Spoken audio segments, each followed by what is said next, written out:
இன்று நாம் காண இருப்பது ஆர்பிசி ரெட் பிளட் கார்பசல் இரத்த சிவப்பு அணுக்கள். இதை என்ன சொல்லுவாங்கன்னா எரித்ரோசைட் அப்படின்னு சொல்லுவாங்க.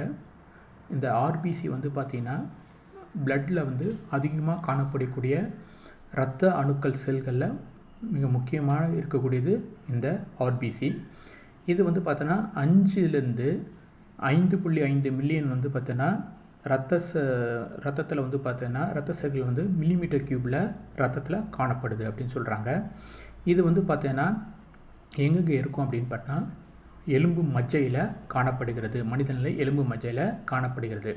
இந்த சிவப்பு செல்கள் பார்த்தோன்னா இருகுழி பைகான்கேவ்னு சொல்லுவாங்க.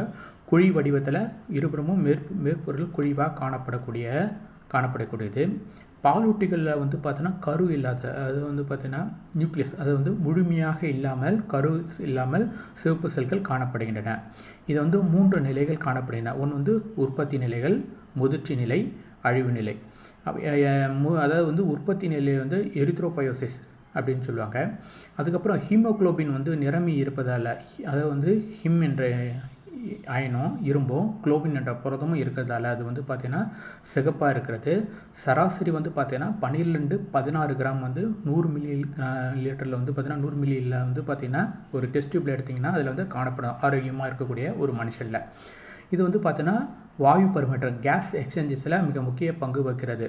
இதில் பார்த்தீங்கன்னா ஹீமோக்ளோபின் மிக முக்கியமாக இருக்கக்கூடியது. இதன் வாழ்நாள் 120 நாட்கள். இதில் இந்த ஹீமோக்ளோபின் பார்த்தீங்கன்னா ஆக்சிஜனேட்டர் தான், கிளைகாலிசிஸ் அப்படின்னு, அதாவது கிளைகாலிசிஸ் குளுக்கோசினில் கிளைகாலிசிஸில் பார்த்தீங்கன்னா மட்டுமே ஆர்பிசி ஆற்றல் ஒரே ஆற்றல் நிலையமாக இருக்கக்கூடியது அப்படின்னு சொல்லலாம்.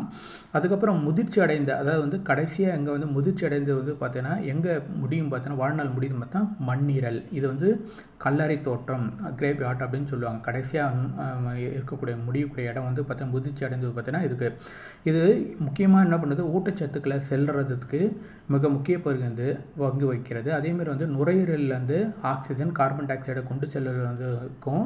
அதுக்கப்புறம் அமில கார, அது பிஹெச் இருக்குங்க இல்லையா, பேஸ் ஆசிட், அது பராமரித்தில் மிக முக்கிய பங்கு வகிக்கிறது அப்படின்னு சொல்லலாம். அதேமாதிரி பார்த்தீங்கன்னா இதில் இரும்பு சத்து, ஏற்கனவே ஹிம் இருக்குல்ல, இரும்பு சத்துக்கு விட்டமின் B12 பார்த்தீங்கன்னா மிக முக்கிய பங்கு வகிக்கிறது.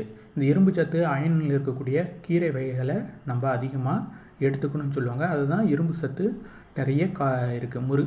எடுத்துக்கிட்ட பார்த்தா முருங்கைக்கீரை இருக்குது, பேரிச்சம்பழம் இருக்குது. இதெல்லாம் நிறைய எடுத்துக்கிட்டோம்னா பார்த்தீங்கன்னா இரும்பு சத்து நிறைய இருக்குது. தேங்க்யூ. Watch this video.